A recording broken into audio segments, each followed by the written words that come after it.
Hello everyone, welcome to the lecture of computer aided civil engineering drawing. और आज के lecture में हम लोग डिस्कस करने वाले हैं बिल्डिंग इंफॉर्मेशन मॉडलिंग के पार्ट 2 के बारे में। इसमें हम लोग डिस्कस करने वाले हैं इसके प्रिंसिपल्स क्या है, बेनिफिट क्या है और इंडिया में इसका क्या स्टेटस है। ठीक है, तो चलते हैं आगे।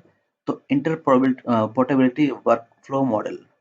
तो जो बीम का जो मेन प्रिंसिपल है कि हम लोग किस बेसिस पर हम लोग बीम काम करता है, ऑपरेट करता है। हम लोग बीम के सॉफ्टवेयर के टेक्नोलॉजी पर नहीं जा रहे हैं, हम लोग जा रहे हैं कि बीम जो है, जो एक वर्क का प्रोसेस है, जो हम लोग जो कंस्ट्रक्शन डिजाइन मैनेजमेंट जो करते हैं हम लोग, उसमें हम लोग किस तरह वर्क करते हैं। तो उसका एक प्रिंसिपल ये है कि हमारा जो भी सॉफ्टवेयर होता है वो इंटर ऑपरेटेबल होता है।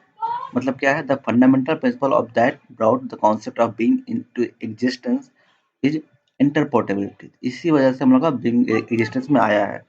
Interoperability is the ability of making system and organisation work together.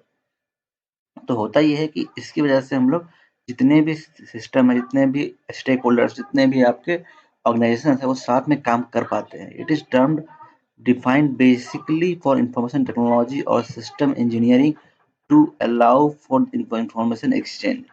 मतलब कि ये आईटी में जनरली इस्तेमाल किया जाता है कि हम लोग जो भी आप सॉफ्टवेयर बना रहे हैं, कुछ भी आप कोडिंग कर रहे हैं, तो आप एक दूसरे के साथ शेयर करें और उसके साथ काम कर सके। लेकिन अब इसका इस्तेमाल किया जा रहा है कंस्ट्रक्शन इंडस्ट्री में भी। Idea being that multiple vendors would be able to access a building model to supply data to the architect and engineer in 3D space। तो 3D स्पेस में आपके जो आर्किटेक्ट हैं, वो इंजीनियर हैं, उनको डाटा सप्लाई कर सके और जो डिजाइन किया गया है उससे आप डाटा ले सकें। इसके लिए हम लोग ये प्रोवाइड करते हैं इस तरह का 3D space. Interoperability is the dynamic exchange of information among all applications and platform serving the entire building community through the life cycle of facility. Therefore, no matter what program were being used across the broad spectrum of vendors, there would be a medium to transfer data to something that other in thus in the industry could access, the medium being the 3D model। तो इसका मतलब ये है कि आपका कोई भी आपका सॉफ्टवेयर इस्तेमाल कर रहा है, तो उस सॉफ्टवेयर से आप दूसरे सॉफ्टवेयर में आप कन्वर्ट कर सके। मतलब कि जैसे कि आप अगर सिंपल बात करें हम लोग वर्ड की, एमएस माइक्रोसॉफ्ट वर्ड की, तो उससे जो भी आप जो भी डॉक्यूमेंट बनाते हैं, उसका जो फाइल का एक्सटेंशन आता है डॉक एक्स। ठीक है, तो अगर उसको आप चाहते हैं एक्सेल में खोलना, तो वो मुश्किल हो पाता है, क्योंकि आपका डॉक्यूमेंट एक्स अलग है, एक्सेल एक्स अलग है, पावर पॉइंट अलग है। ठीक है, तो उसके लिए आपको सेपरेट सॉफ्टवेयर चाहिए होता है। लेकिन अगर कंस्ट्रक्शन इंडस्ट्री में आपने कोई ड्राइंग बनाई है, ड्राइंग मतलब कि 3D ड्राइंग बनाई है, उस ड्राइंग का आप एनालिसिस करना चाहते हैं, आप स्ट्रक्चर एनालिसिस करना चाहते हैं, तो उस ड्राइंग को आप एक्सेस कर सकते हैं स्टैड प्रो में, स्टैड प्रो सॉफ्टवेयर में, और उसके बाद जाके उसको एनालिसिस कर सकते हैं। फिर एनालिसिस करने के बाद आप चाहते हैं कि जो एनालिसिस किया गया है, डिजाइन किया जा चुका है, अब उसको हम लोग लेकर किसी प्रोजेक्ट मैनेजमेंट के सॉफ्टवेयर में लेके जाना चाहते हैं, उसमें आप सॉफ्टवेयर में लेकर जा सकते हैं। उसको जो चाहे, मतलब जिस तरह के सॉफ्टवेयर में आप चाहते हैं, जिस तरह के वर्क के लिए काम करना चाहते हैं, तो उस मॉडल को आप इस्तेमाल कर सकते हैं। इसको बोलते हैं इंटर ऑपरेटेबिलिटी। आप कोई भी सॉफ्टवेयर में इसको ऑपरेट कर सकते हैं। तो एक सिंगल मॉडल जो है, वो है आप वो सारे तरह के सॉफ्टवेयर में इस्तेमाल करके आप सारे तरह के इंजीनियर अपना व्यू दे सकते हैं, आप चेंज कर सकते हैं और उसको और एफिशिएंट बना सकते हैं। अब चलते हैं फेडरेशन मॉडल पर। ये भी प्रिंसिपल्स ऑफ बीम में है कि आपका बीम का किस बेसिस पर वर्क करता है। तो हम जानते हैं कि हमारा जो है कि एक जो मॉडल है, वो सारे तरह के इंजीनियर इस्तेमाल कर सकते हैं सारे तरह के सॉफ्टवेयर में। मतलब जो भी बीम के लिए डेडिकेटेड सॉफ्टवेयर हैं उसमें। This principle is further defined as model federation for the majority of project. Each designer और sub trade will produce their own model. तो इसमें होता ये है कि इस प्रिंसिपल के अकॉर्डिंग जो भी आपके अलग अलग स्टेक होल्डर जो इंजीनियर्स है, आर्किटेक्ट है, वो अपना मॉडल बनाया बनाया है, और इंजीनियर है, उसने अपना मॉडल बनाया है, मतलब उसने अपना डिजाइन किया हुआ है। एमईपी इंजीनियर है, मैकेनिकल इलेक्ट्रिकल प्लम्बिंग इंजीनियर है, मैकेनिकल इंस्ट्रूमेंट कहाँ इंस्टॉल होगा, इलेक्ट्रिकल वायर्स कहाँ लगेंगी, प्लम्बिंग के लिए जो पाइप्स होंगी वो कहाँ पे इंस्टॉल की जाएगी, वो सारा का डिजाइन इन्होंने किया है। उसके बाद कॉन्ट्रैक्टर है या सब कॉन्ट्रैक्टर है, जो कि कॉन्ट्रैक्ट लेकर, मतलब ठेकेदार है जो कि ठेका लेकर जो उसको काम करना है, वर्क करना है, तो वो जो काम करना है, तो उसके लिए उसने कुछ प्लानिंग बनाई हुई है कि पहले ये काम करेंगे, दूसरा ये काम करेंगे, तीसरा ये काम करने वाला है, तो उसके लिए इतना अमाउंट ऑफ मटेरियल चाहिए होगा। ये सारी चीज़ें जो ये प्लान बनाए हुए हैं ये लोग, तो वो एक साथ एक फेडरेशन मॉडल में वो सेटअप किया जाता है। मतलब सारा डिज़ाइन एक ही मॉडल में आता है। तो जिस मॉडल में आपका आर्किटेक्ट भी एक्सेस कर सकता है, स्ट्रक्चरल इंजीनियर भी एक्सेस कर सकता है, और जो एमईपी इंजीनियर है वो भी एक्सेस कर सकता है, कॉन्ट्रैक्टर भी एक्सेस कर सकता है, और फाइनली बिल्डिंग ओनर भी देख सकता है कि उसमें क्या-क्या होने वाला है। तो अगर बिल्डिंग ओनर कंस्ट्रक्शन के दौरान या किसी और प्रोसेस के दौरान चाहता है कुछ आपका चेंजेस करना, तो वहाँ पे जो चेंजेस होगा, तो वो आपको सारे इंजीनियर्स को दिख जाएगा। तो वो जो चेंजेस होने से इस तरह कुछ और इफ़ेक्ट आएँगे दूसरे कंपोनेंट पर, वो आप चेंज कर सकते हैं। Interdisciplinary coordination is confirmed in the federation model. Required changes are made in individual discipline model. On large project, discipline model may be split into multiple smaller model to make this file more size more manageable. तो बहुत ज़्यादा बड़े-बड़े project है, उसमें आप छोटे-छोटे files बना सकते हैं, जिससे आप थोड़ा इजीली मैनेज कर सकें। तो यही बेनिफिट होता है कि आपका कोई भी एक चेंज होगा, कि बड़ा प्रोजेक्ट है उसमें कुछ भी चेंज हुआ, स्पेस में कुछ भी चेंज किया आपने, तो उसकी वजह से अदर जो फंक्शन चेंज हो रहा था, तो आप इजीली उसको एक्सेस करके उसको एडिट कर सकते हैं और फर्दर आप उसको इस्तेमाल कर सकते हैं। तो इसमें आपका मैनेज करने में बहुत ज़्यादा हेल्पफुल होता है ये। अगर बीम की बात करें तो बीम का एक और खूबी है आपका कि बीम क्लाउड के काम करता है। मतलब कि क्लाउड पर काम कर सकता है, मतलब कि एक इंटरनेट स्पेस में आपका सारा इन्फॉर्मेशन कलेक्टेड होगा। मतलब ये नहीं है कि आपने कुछ में एडिट किया कुछ सॉफ्टवेयर में, कुछ मॉडल में एडिट किया तो आपको जाकर फिर से पहुँचाना पड़ेगा आर्किटेक्ट के पास, इंजीनियर्स के पास या फर्दर किसी इंजीनियर्स के पास। तो जो भी आपका जो डिज़ाइन है, जो भी आपका सॉफ्टवेयर है, जो भी आपका मॉडल है, वो आपका ओनर जो चेंज करने के लिए बोलेगा, वो आर्किटेक्ट कर देगा तो फिर वो तुरंत इंटरनेट के थ्रू ही आपको ये मिल सकता है स्ट्रक्चरल इंजीनियर को, एपी इंजीनियर्स को, सर्वेयर को। तो सारी चीज़ें आपकी क्लाउड बेस पर रहेंगी। तो आपको किसी को भेजने की ज़रूरत नहीं है, वो इंटरनेट पर पहले से ही अवेलेबल रहेगा।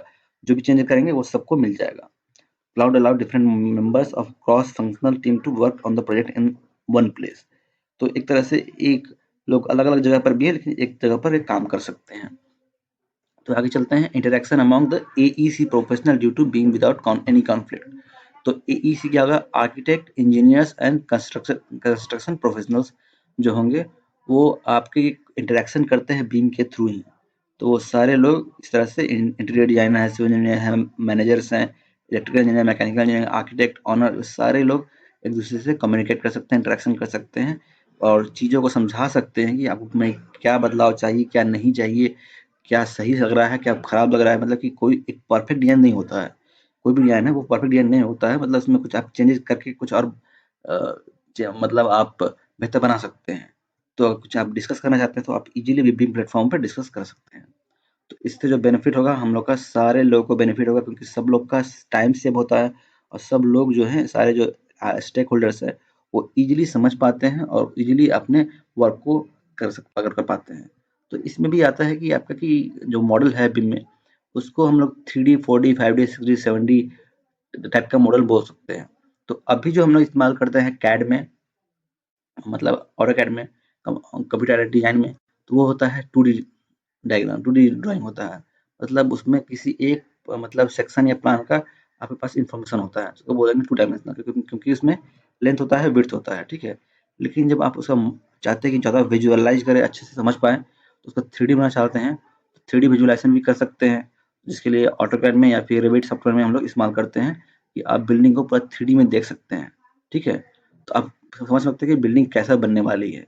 इससे थोड़ा ज़्यादा बेनिफिट होता है आपको कि कोई कंस्ट्रक्शन करने में कुछ मतलब कुछ प्रॉब्लम नहीं आएगी, ज़्यादा दिक्कतें नहीं आएँगी।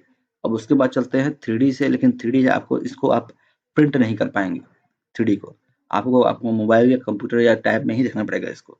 नेक्स्ट है 4D, मतलब एक डायमेंशन आपको और ऐड करना है। तो इसमें एक और डायमेंशन जो होता है वो होता है कि आप जो है कंस्ट्रक्शन के फेजेज़ को लिंक कर दें। मतलब कि कोई भी कंस्ट्रक्शन होने वाली है तो एक बार में लगातार नहीं हो जाती है। तो उसमें हम लोग का कुछ स्टेजेस होते हैं, मतलब कि पहले हम लोग फाउंडेशन बनाएँगे। फाउंडेशन बनाने के बाद उसके कॉलम्स को मतलब आपको बनाना पड़ेगा, कॉलम्स को कंस्ट्रक्ट करना पड़ेगा। फिर बीम स्लैब का कास्टिंग होगी, फिर अंदर की ब्रिक वॉल्स का मतलब कंस्ट्रक्शन होगा, मतलब ब्रिक वॉल कंस्ट्रक्शन की जाएगी। उसके बाद जो भी मैकेनिकल, इलेक्ट्रिकल, प्लम्बिंग के लिए जो फिटिंग करनी है, बाद में फिनिशिंग करनी है। तो इस तरह के जो स्टेजेज हैं किसी बिल्डिंग की, तो उसको अगर ऐड कर दिया जाए आपके बिल्डिंग ड्राइंग डिजाइन में, मतलब कि आपके 1 महीने के बाद आपको बिल्डिंग कैसा दिखने वाला है, सेकंड मंथ के बाद आपको क्या चेंजेस आ जाएगी, तो कब कब तक आपको कंप्लीट कर लेना है, इससे आपको इन्फॉर्मेशन मिलता है। तो ये आपको प्रोजेक्ट मैनेजमेंट के लिए बहुत ज़्यादा हेल्पफुल होता है। नेक्स्ट है कि अगर आप पूरे मॉडल में 3D मॉडल में आपने जो है टाइमिंग को तो ऐड कर दिया है, उसके बाद आपने कॉस्ट को भी ऐड किया है। मतलब कि 1 महीने में आपको इतना करोड़ रुपए खर्च होगा, दूसरे महीने में आपको इतने करोड़ रुपए खर्च होने वाले हैं, तीसरे महीने में इतना करोड़ रुपए खर्च होने वाले हैं। तो इस तरह से सारे जो कॉस्ट का जो इन्फॉर्मेशन है, वो भी मॉडल में इंक्लूडेड है। मतलब कि आपको किस टाइम में कितना कॉस्ट आ सकता है, तो उसके लिए आप पहले से प्रिपेयर रहेंगे कि आपको कितना खर्च आएगा, तो इसके लिए पहले से प्रिपेयर प्रिपेयर होके आप उतना पैसा जमा करके रखेंगे ताकि आप बिना रोके काम को आगे बढ़ा सकें। ठीक है? तो ये आपका 5th डायमेंशन होता है, जो मतलब कि आपको ये 5th इन्फॉर्मेशन होता है जिसको हम लोग ऐड करते हैं। इससे और मतलब आपका कंस्ट्रक्शन एफिशिएंटली हो पाता है बिना रुके हुए। 6th डायमेंशन आप बोल सकते हैं कि अगर इसमें किसी तरह की आप सर्चिंग फैसिलिटी डाल देते हैं, फैसिलिटी मैनेजमेंट की। फैसिलिटी मैनेजमेंट होता है कि मतलब कि कोई बिल्डिंग में आप जो फैसिलिटी देना चाहते हैं, मतलब कि जो प्लम्बिंग की है, मतलब वाटर सप्लाई एक तरह की फैसिलिटी है। फायर फाइटिंग करने के लिए आप वाटर पाइपलाइन बिछाया जाता है, वो भी एक फैसिलिटी ही है। उसके अलावा एसी करने का मतलब एयर कंडीशनिंग के लिए आप वो एसी डक्ट पहुँचाना चाहते हैं, तो सारी जो फैसिलिटी, ये सब सारी फैसिलिटी आती है। तो ये सारी फैसिलिटी के जो इन्फॉर्मेशन है, वो सारी भी इन्फॉर्मेशन आप दे रहे हैं 3D में, तो ये आपकी 6D हो जाती है। उसके बाद है नेक्स्ट में अगर आप जो है वो ऐड कर सकते हैं, तो ऐड अदर डायमेंशन क्या-क्या ऐड कर सकते हैं किसी मॉडल में, तो वो है आपका क्वांटिटी टेक ऑफ, एक्यूरेसी, मतलब कि कितना क्वांटिटी आपको सीमेंट, सैंड ये सब लगने वाले हैं, मटेरियल लगने वाले हैं। स्ट्रक्चर एनालिसिस करना चाहते हैं आप उसी मॉडल में, तो वो एक तरह का अलग डायमेंशन हो सकता है। कितना आपका एनर्जी वो कंज्यूम कर रहा है बिल्डिंग, तो मतलब ये सारी जो इन्फॉर्मेशंस है, सोलर रेडिएशन आपका कितना वो एब्जॉर्ब कर पाता है, कितना वो सस्टेनेबल है, ये सारी चीज़ एनालिसिस करना चाहते हैं, तो आपका ये अलग डायमेंशन वो ऐड होता जाएगा। तो मतलब कि जो आपका 2D में आपको प्रॉब्लम आ रही थी, वो सारी धीरे-धीरे आपको वो सॉल्व होते जाएँगे और इससे बहुत ज़्यादा बेनिफिट होगा कंस्ट्रक्शन को मैनेज करने के लिए। ठीक है? तो आपकी जो 3D है, 3 डायमेंशन है, उसमें आता है आपका आपका architecture drawing, structural drawing, mechanical, electrical, plumbing drawing. ये आपके 3 डायमेंशन में आप डाल सकते हैं। 4 डायमेंशन में आपका आ जाता है आपका टाइम प्लानिंग, आप डाल सकते हैं टाइमिंग का, कितने टाइम के बाद कौन-सा कंस्ट्रक्शन करना है। 5th डायमेंशन में आप डाल सकते हैं आपकी कॉस्ट को, कितना कॉस्ट आप लगने वाला है। तो लाइफ साइकिल क्या है आपका, और फैसिलिटी मैनेजमेंट का कुछ करना चाहते हैं, तो वो आप ऐड कर सकते हैं। तो इस तरह से जो वर्क कोलैबोरेशन होता है, तो मेनली जो ड्राइंग डिज़ाइनर्स होते हैं, वो अपना कोलैबोरेशन करके रखते हैं कि कुछ भी चेंजेस करना है, कुछ भी प्रॉब्लम आ रही है, वो सारी कॉन्फ्लिक्ट्स को देखने के लिए ये होते हैं structural architect, mechanical, electrical, plumbing drawing. तो एक्चुअली होता ये है कि अगर 2D ड्राइंग बनाएँगे आप, आर्किटेक्ट ने बनाया है, तो उसमें कुछ प्रॉब्लम आ रही है, तो फिर स्ट्रक्चर को उसको सॉल्व करना हो, तो वो अपने आप हिसाब से चेंजेस करेगा। उसके अकॉर्डिंग वो फिर से आर्किटेक्ट को देगा, तो वो अपना वो चेंज कर सकते हैं। तो इस तरह से एक कम्युनिकेशन बना रहना चाहिए। उसके बाद जो डिज़ाइन बन जाता है, तो नीचे आता है, तो आपके पास आता है क्वांटिटी सर्वेयर के पास कि कितना खर्च आने वाला है, और प्रोजेक्ट मैनेजर के पास कि वो किस तरह मैनेज करना है वो सारी ड्राइंग को, सारी कंस्ट्रक्शन प्रोसेस को। फिर वो जो मैनेजमेंट करना है, वो जाता है आपका मेन कॉन्ट्रैक्टर के पास। मेन कॉन्ट्रैक्टर जो है, वो उसको जो प्रोजेक्ट मैनेज करना है, तो उसको सारा जो है रिसोर्सेज प्रोवाइड करनी होती है। तो किस तरह से आपको मटेरियल को कंट्रोल करना है, किस तरह लेबर्स को कंट्रोल करना है, या फिर कुछ वर्क जो होता है वो दूसरे कॉन्ट्रैक्टर को दे दिया जाता है, तो उसको बोलते हैं सब कॉन्ट्रैक्टर। तो वो कैसे मैनेज करना है, वो इससे डील करता है। उससे फर्दर आके डील करता है क्लाइंट, जिसका वो बिल्डिंग बनने वाली जिसकी बिल्डिंग बनने वाली है। और बिल्डिंग जो बनने वाली है, उसमें कौन-कौन सी फैसिलिटी प्रोवाइड करनी है, तो फैसिलिटी मैनेजर वो देखता है। तो इस तरह से ये एक तरह से ये वर्क कोलैबोरेशन बना रहता है। तो अगर हम लोग डिस्कस करें कि क्या-क्या बेनिफिट होते हैं, किस तरह से हम लोग बीम जो है सेव करता है टाइम और money in the design phase, मतलब कि अभी भी स्ट्रक्चर स्टार्ट नहीं हुआ है, जस्ट डिजाइन फेज में ही। तो आपका जो फर्स्ट है कॉन्सेप्चुअल डिजाइन, कि आप अभी कॉन्सेप्ट ही बना रहे हैं कि आपकी बिल्डिंग कैसी होनी चाहिए। Quick iterate on design element including building form substantially client request municipal regulation budget and more conduct analysis and simulation. तो होता ये है कि अगर आपको बहुत बड़ा स्ट्रक्चर बनानी है, बहुत सारा कॉम्प्लेक्स डिज़ाइन बनानी है, तो आप उसमें आप जो होता है कि आप, जैसा कि मैंने बताया था कि कुछ भी परफेक्ट डिज़ाइन नहीं होता है। तो मतलब कि आप कुछ डिज़ाइन बनाया है, आपने फिर सोचा कि ये कुछ चेंजेस करनी चाहिए, तो चेंज करके देखना चाहते हैं कि क्या इफ़ेक्ट आ रहा है उस पर, वो सारी चीज़ें चेंजेस आप ईज़िली कर सकते हैं। बार-बार आपको अलग-अलग डिज़ाइन बनाने की ज़रूरत नहीं है ऑफ़िस में। उसके बाद जो भी आपके क्लाइंट का रिक्वेस्ट है कि हमारे बिल्डिंग की विंडो ऐसी होनी चाहिए या फिर कुछ और डायरेक्शन होनी चाहिए, कुछ और फैसिलिटी होनी चाहिए, क्लाइंट के रिक्वेस्ट के अकॉर्डिंग आप चेंजेस कर सकते हैं। म्युनिसिपैलिटी वहाँ पे जो है नगर निगम या नगर पालिका है, उसके रेगुलेशन के अकॉर्डिंग आप कुछ चेंजेस करना चाहते हैं, वो कर सकते हैं। बजट ज़्यादा बढ़ गया है, तो कोई चीज़ हटाना चाहते हैं, तो वो आप कर सकते हैं। तो किस तरह का एनालिसिस या सिमुलेशन कर सकते हैं कि देख सकते हैं कि क्या प्रॉब्लम आ रहा है, तो आप जो है डिज़ाइन फेज में जो प्रॉब्लम होती थी, वो आप उसको कम कर सकते हैं। तो जिसका एग्जांपल ये है कि द बेक ग्रुप जो है created 100 visualisation for the church in Seoul and adjusted the shape of building a to appear curved but with flat glass, saving 1 million on glazing and millions and 1000 hours for design time. तो design में बहुत ज़्यादा time ना लग 1000 time को save करते हुए 1 million cost बचा लिया था इसने ब्रेक ग्रुप ने। मतलब कि एक चर्च डिजाइन करनी थी, उसका 100 विजुअलाइजेशन तैयार किया गया था, जिसकी वजह से ताकि जो कर्व है वो फ्लैट ग्लास से भी बनाया जा सके। जो बिल्डिंग में कर्व शेप बनाना है वो फ्लैट ग्लास से बनाना था, तो उसको सिमुलेशन करने के लिए डिजाइन करने का काम जो है बेक ग्रुप ने किया है, लेकिन उसने भी 1 मिलियन सेव किया है और साथ में 1000 आवर्स भी बचाया है। तो इससे ये बेनिफिट होता है इससे बीम का। नेक्स्ट है sustainable building design. complete energy analysis early in the design stage to reduce ongoing energy consumption। तो जो बिल्डिंग है वो कितना एनर्जी कंज्यूम करेगा किस लिए, आपके लाइटिंग करने के लिए, मतलब बल्ब जलाने के लिए या फिर आपके एयर कंडीशनिंग के लिए, तो वो आप कितना पावर कंज्यूम करेगा तो वो आपको कंस्ट्रक्ट करने के बाद ही पता चलता था। लेकिन इसमें अगर आप मॉडल बना लेंगे, उसके बाद आप चेक करेंगे कि सनलाइट कितना आ रहा है, तो आपका कितना बिल्डिंग लाइटेड हो जाएगा, उसके बाद कितना आप हीट हो रहा जनरेट हो रहा है, वो सारी चीज़ें आप एनालिसिस कर सकते हैं। तो इससे बेनिफिट होता है कि आप एनर्जी कंज्यूम का जो है उसको कंट्रोल कर सकते हैं कंजम्पशन को। तो इसका एग्जांपल है कि बीम जो है का इस्तेमाल करते हुए जो है नासा ने 50,000 बिल्डिंग ऐसे डिजाइन की है सिलिकॉन वैली में, जो कि एक स्टील फ्रेम एक्सोस्केलेटन पर काम करता है, जो थर्मल बेल्स है उसमें, जो थर्मल बेल्स मतलब कि ये एयर कंडीशनिंग का एक टेक्निक होती है, जिसको मतलब ग्राउंड के हीट से हम लोग कंट्रोल करते हैं नेचुरल वेंटिलेशन की हेल्प से, जो नेचुरल हवा चलती है उसकी हेल्प से, वेस्ट वाटर ट्रीटमेंट को देखते हुए, फोटोवोल्टाइक रूफ का इस्तेमाल करते हुए, मतलब कि सोलर पैनल का इस्तेमाल करते हुए, that will provide 30% of building power. तो उन्होंने 30% ऑफ बिल्डिंग पावर को सेव किया है ऐसे ऐसे बिल्डिंग में। बहुत ज़्यादा सस्टेनेबल बिल्डिंग डिजाइन हो जा पाती है बीम की वजह से। design documentation create a building model and complete set of design document in integrated database where everything is interconnected and there is real time self coordination of the information। जैसे मैंने पहले बताया था कि सारा जो ड्राइंग्स है वो एक ही साथ जुड़ा हुआ होता है, जिसकी वजह से आप इजीली आप उसको मैनेज कर सकते हैं और फर्दर आप इसको कन्वे कर सकते हैं। नेक्स्ट है beam save time and money in the construction phase.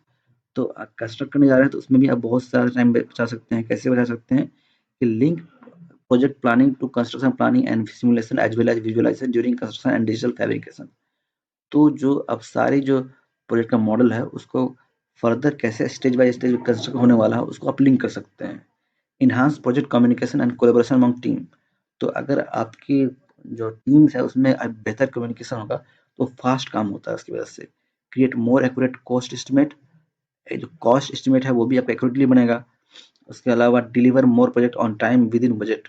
तो इसकी वजह से आप फास्ट होने की वजह से आप टाइम से आप काम खत्म कर पाते हैं और बजट में ही काम खत्म हो जाता है। जैसा कि आप देख सकते हैं कि Robin and Morton use to BIM design and construct in Augusta main hospital due to greater collaboration. The project was completed 10 months ahead of schedule and returned approximately $20 million in value added saving। तो मतलब 20 million उन्होंने cost बचा लिया था, किस लिए, मतलब कि 10 महीने पहले काम खत्म करके। मतलब कि आपको मालूम होगा कि आगे चैलेंजेस क्या आने वाली है, कब कितना मतलब कॉस्ट आने वाला है, कौन सा मटेरियल कितना लगने वाला है, उसके अकॉर्डिंग आप अच्छे से प्लानिंग कर पाते हैं, तो उसकी वजह से कोई भी वजह से काम रुकेगा नहीं, तो फास्ट काम हो जाता है, जिसकी वजह से आप टाइम पे काम खत्म कर पाते हैं। प्री फैब्रिकेशन या मॉड्यूलर कंस्ट्रक्शन, तो मतलब वैसे स्ट्रक्चर जो कि आपके पहले से किसी जगह पर बन के आते हैं, उसको जस्ट आपको इंस्टॉल करना होता है। तो उसको बोलते हैं प्रीफैब्रिकेशन या फिर modular construction. Extract information from BIM to prefabricated building component to improve project schedule, reduce cost, improve site safety, produce greener construction practice by reducing material waste। तो आप पहले से ही आप जान पाते हैं कि आपका जो भी बिल्डिंग कंपोनेंट आने वाली है वो कहाँ पे सेटअप होने वाला है, तो उसके अकॉर्डिंग ही आप सारी मटेरियल की कितनी क्वांटिटी लगेगी, कितना आप एक्स्ट्रा नहीं मंगवाना है, तो मतलब कुछ तरह का कॉस्ट, बहुत ज़्यादा कॉस्ट सेविंग होता है, कुछ तरह का वेस्ट मटेरियल प्रोड्यूस कम हो पाता है, तो इसमें बहुत ज़्यादा बेनिफिट होता है। जैसा कि J C Cannistraro use BIM and prefabrication to upgrade the central utility plant for University of Massachusetts Boston campus, helping to minimize installation time of new HVAC system and hangars। HVAC system है मतलब कि heating, ventilation and air conditioning system. ये सारे जो install करने के लिए उन्होंने बहुत ज़्यादा टाइम बचाया था, तो ये इसमें भी बहुत बड़ा हेल्पफुल होता है। Beam saving time and money in the project management. तो प्रोजेक्ट मैनेजमेंट जो होता है इसमें अगर आप डिस्कस करें कि प्रोजेक्ट मैनेजर होता क्या है, तो मतलब कि जो भी कंस्ट्रक्शन को मैनेज करना हो आपको, उसमें जो भी रिसोर्सेस है, रिसोर्सेस मतलब क्या है कि जो आपके मटेरियल्स लग रहे हैं, जो आपके मैन पावर लग रहे हैं, और जो आप मशीन आप इस्तेमाल कर रहे हैं, तो उसको आपको फुली यूटिलाइज करना है, मतलब कि उसमें किसी तरह का वेस्ट नहीं होना चाहिए। मटेरियल भी है, वेस्ट नहीं होना चाहिए, कोई भी लेबर बैठा नहीं रहना चाहिए। इस तरह से मैनेज करने पर होता ही है कि आप टाइम पे कंप्लीट कर पाते हैं और साथ-साथ आप कॉस्ट भी सेव कर पाते हैं। तो इसमें अगर डिस्कस करें तो reuse building model and data to better manage facility operation. तो आप कोई भी रिसोर्सेज को रीयूज कर सकते हैं मैनेजमेंट करने के लिए। Analyse data rich model to optimise resource and reduce waste and lower life time maintenance and operation on cost. तो जब आप मॉडल देख पाते हैं तो आपको कितना वेस्ट हो जाएगा, तो उसकी वजह से आपको कितना प्रॉब्लम आ सकती है, वो सारी चीज़ें आप पहले से आप चेक कर सकते हैं। Use interact 3D model to help manage space and perform spatial validation for tenant chargebacks. तो मतलब कि 3D मॉडल की वजह से आप स्पेस को मैनेज कर सकते हैं कि कहाँ पे आप ज़्यादा स्पेस है वहाँ पे आप कोई मटेरियल रखना है, या फिर उसका क्या बेनिफिट होगा या क्या प्रॉब्लम आ सकता है, वो सारी जो कॉस्ट है वो सब आप चेक कर सकते हैं। तो जैसे कि एक कंपनी है Shanghai tower corporation and development corporation used BIM not only to design and build but also to inform operation for their super high rise building. तो वो बस कंस्ट्रक्ट करने के लिए नहीं, बाकी फर्दर ऑपरेशंस के लिए भी वो इस्तेमाल करती है। तो यही जो कंपनी जो है प्लान कर रही है बीम का कि इमरजेंसी में या फिर प्रॉपर्टी मैनेजमेंट में भी आप फर्दर इस्तेमाल करें आपका बीम का। The government service administration is creating a database of its 3D model to inform O&M and future projects operation management, जो कि है additional software leverage the 3D model will use its data for security update and analysis and reporting. तो further जो software है वो आपके security updates analysis करने के लिए, मतलब फर्दर भी आप उस मॉडल का इस्तेमाल करके उस बिल्डिंग को ऑपरेट करना है या फिर किसी प्लांट को ऑपरेट करना है, मैनेज करना है, वो सारे काम कर सकते हैं। तो फाइनली आपका बीम से क्या क्या बेनिफिट होता है आप देखें, तो आपकी ट्रांसपेरेंसी बढ़ेगी, क्वालिटी बढ़ेगी और एफिशिएंसी बढ़ेगी बीम से। तो हम लोग बोल सकते हैं कि आपकी बिल्डिंग क्वालिटी बढ़ रही है क्योंकि आप टाइम पे कंस्ट्रक्शन कंप्लीट कर पाते हैं। Significantly reduce building life cost cycle. जो पूरा जो कॉस्ट है आपके बिल्डिंग कंस्ट्रक्शन के दौरान भी, मैनेजमेंट के दौरान भी और साथ में ऑपरेशन के दौरान भी आप पैसे बचा सकते हैं एनर्जी सेव करके। Better understanding design project from beginning to end. तो डिजाइन कैसा बनेगा वो शुरू से लेकर अंत तक आप अच्छे से विजुअलाइज कर पाएंगे, देख पाएंगे। Optimise operation efficiency. जो आपको ऑपरेशन करना है उसका एफिशिएंसी आप बढ़ा सकते हैं। आपको पहले से मालूम होगा कि आपको कब क्या कितनी क्वांटिटी लगने वाली है, रिक्वायरमेंट है आपकी। Increase occupancy and use rates. मतलब आप रेट का कितना रेट आपका अभी है, कितना चेंज हो सकता है, उसको भी इस्तेमाल करके कितना आपको स्पेस है, कितना आपका रिक्वायरमेंट है, वो आप इस्तेमाल करके आप चेक कर सकते हैं और एफिशिएंसी बढ़ा सकते हैं।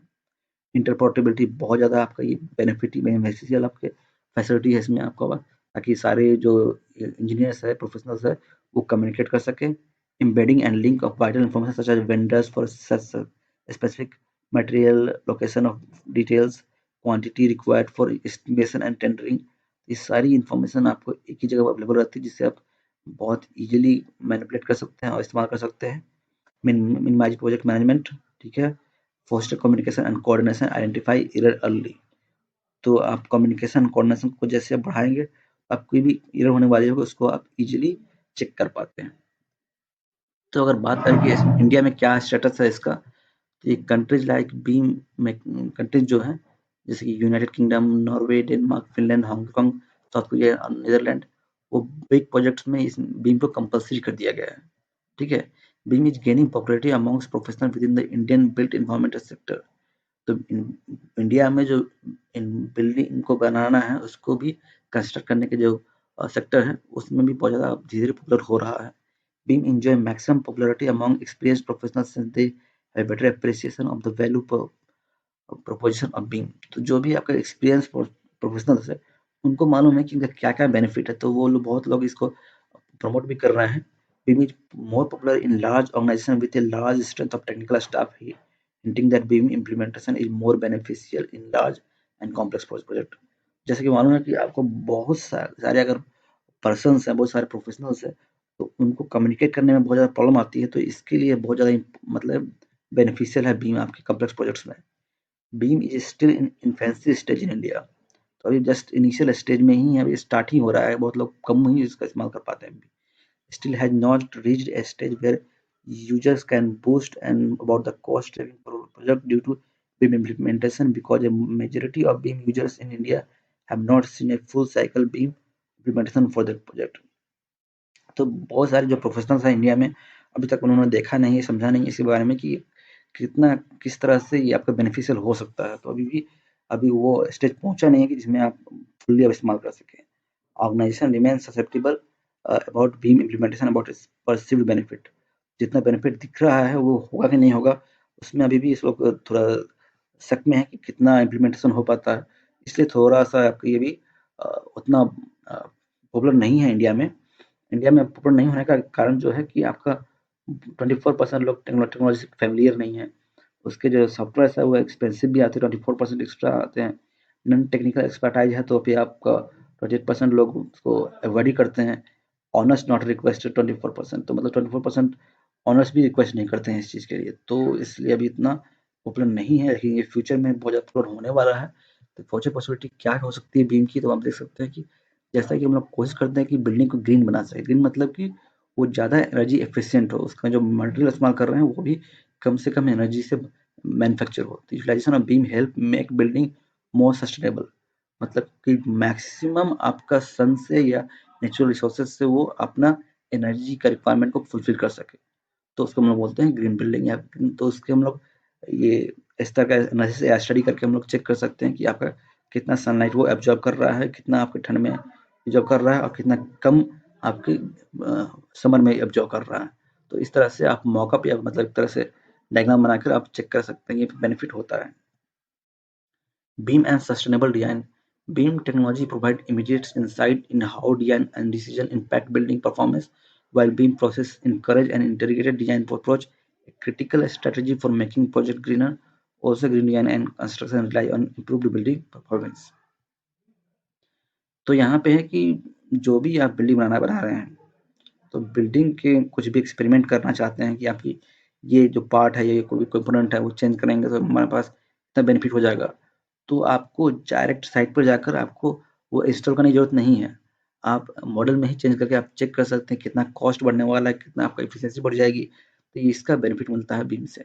आप सस्टेनेबल डिज़ाइन आप बना सकते हैं इसकी वजह से। BIM models can also give a more information to product manufacturers which can eliminate waste. तो बीम मॉडल से आप मैक्सिमम इन्फॉर्मेशन आपको मिल जाती है पहले से ही कि आपको कितना मटेरियल रिक्वायरमेंट है, तो आप वेस्ट को मिनिमाइज कर सकते हैं या फिर एलिमिनेट कर सकते हैं। Using BIM extend design team can visualise design changes and simulate how various scenario will affect the building performance, placement of solar panels and more. तो फर्दर आपका सोलर पैनल कहाँ पे लगाना चाहिए, कहाँ पे ज़्यादा आपकी हीट आ रही है, कहाँ पे आपका विंड का इफेक्ट है, वो सारा चीज़ आप पहले से विजुअलाइज कर पाते हैं, तो आप इसको ज़्यादा आप सस्टेनेबल बना सकते हैं। With this direct feedback, designer can analyze alternative that will improve energy efficiency, optimize for natural light and ventilation, and evaluate viability। तो इस तरह का जैसा कि आप सारे डिजाइन है उससे आप एफिशिएंट डिजाइन बना सकते हैं और बिल्डिंग ज़्यादा सस्टेनेबल बना सकते हैं। तो इंडिया में जो कुछ प्रोजेक्ट्स हैं जो कि बीम से बनाए गए हैं वो कि आपके विदर्भ में आपका इंडस्ट्रियल मतलब पावर प्लांट है और पूरा इससे बनाया गया है। आपके अमृतसर में भी ट्रांसपोर्टेशन सेक्टर में भी आपका जो पर्सनल रैपिड ट्रांसपोर्ट मोड्स है उसको भी डिजाइन करने के लिए इसका इस्तेमाल किया गया था। तो इसको धीरे धीरे अभी इस्तेमाल किया जा रहा है, लेकिन मेजर प्रोजेक्ट में किया जा रहा है और ये कॉस्टली भी आता है, तो इसका इस्तेमाल हम लोग मेजर प्रोजेक्ट में ही करते हैं, तो जो कि आखिर ज़्यादा एफिशिएंट होता है और ज़्यादा बेनिफिशियल भी होता है। तो फाइनली हम लोग कह सकते हैं, कंक्लूड कर सकते हैं इस सॉफ्टवेयर के बेनिफिट से, ये सॉफ्टवेयर पैकेजेस बोल सकते हैं या फिर आपकी वर्किंग प्रोसेस है उसकी से क्या बेनिफिट होता है। तो socio economic and environmental aspect can both be addressed by simple rethinking the construction process, including sourcing of recycled and reclaimed material where possible। इसकी हेल्प से जो सोशियो इकोनॉमिक एस्पेक्ट है या फिर इन्वायरमेंटल एस्पेक्ट है, मतलब कितना आप कॉस्ट बचा सकते हैं, कितना आप लेबर को सेफ्टी प्रोवाइड कर सकते हैं, कितना आप इन्वायरमेंटल को भी प्रोटेक्ट कर सकते हैं, ये सारी चीज़ें आप एनालाइज कर सकते हैं। कितना आप रिसाइकल मटेरियल इस्तेमाल कर सकते हैं, ये सब भी एनालाइज कर सकते हैं बीम की हेल्प से।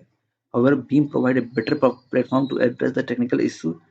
The benefits such as the increased communication, design integration, lean construction, reduce waste, paperless documentation, clash detection, costing, programming, simulation, modeling are far superior to the CAD। तो आपका जो कैट से बहुत ज़्यादा आपके बहुत सारे बेनिफिट्स हैं आपके इन सारे मामलों में। BIM will then enable the most efficient delivery of a sustainable development। तो बीम से आप sustainable development बहुत ज़्यादा efficiently कर सकते हैं। Beam is promising and more advantages compared to the traditional process, but still it has a several setback as the technology is still in primitive stage। तो अभी बहुत ज़्यादा अभी हम लोग इनिशियल स्टेज में ही हैं, तो इसके लिए बहुत ज़्यादा डिसएडवांटेज मतलब एडवांटेज हम लोग ले नहीं पा रहे हैं इसके। A significant amount of development is to be done in information flow interoperability of software. तो अभी भी बहुत सारा डेवलपमेंट करने की जरूरत है ताकि इजीली आप जो है सारा इंफॉर्मेशन को एक दूसरे के साथ शेयर कर सके और एक ही फाइल को, एक ही मॉडल को आप सारे सॉफ्टवेयर में इस्तेमाल कर सके। तो ये सारा अभी टेक्नोलॉजी डेवलपमेंट बहुत ज़्यादा इनिशियल स्टेज में है। इसके लिए भी हमारे पास जो रिक्वायरमेंट है कि अच्छे इंटरनेट की जरूरत पड़ती है या फिर अच्छे हाई परफॉर्मेंस कंप्यूटर की जरूरत पड़ती है, तो वो सब अभी भी अवेलेबल नहीं है या बहुत अवेलेबल नहीं हो पा रही है। इसकी वजह से भी इनिशियल स्टेज में है ये। BIM is that type of technology which is going to be use extensively in future. तो फ्यूचर में हम लोग बहुत ज़्यादा इस्तेमाल करने वाले हैं इस चीज़ को। जैसे जैसे टेक्नोलॉजी डेवलपमेंट बढ़ता जाएगा, तो आप इसको कोशिश कर सकते हैं धीरे-धीरे सीखने के लिए। इसके लिए उतना ज़्यादा कोर्सेज़ अवेलेबल नहीं है, आपकी कोर्सेज़ भी नहीं है, लेकिन आप इसको अगर फर्दर एक्स्ट्रा सीखना चाहते हैं, तो आप एक कोर्सेरा एक वेबसाइट है, जो कि हमारे कॉलेज मुथैया इंजीनियरिंग कॉलेज ने भी इसका लिया हुआ है, एमओयू साइन किया हुआ है। तो कोर्सेरा से आप जाकर एक कोर्स है, उसमें भी वो आप चाहें तो कर सकते हैं बीम पर। और उसके अलावा आपको कोई इन्फॉर्मेशन आएगी इस तरह की वर्कशॉप की, तो मैं आपको इन्फॉर्म करता रहूँगा। ठीक है, तो यहाँ पे आपका जो थ्योरेटिकल पार्ट है computer aided civil engineering drawing का, यहाँ पे खत्म होता है। ठीक है।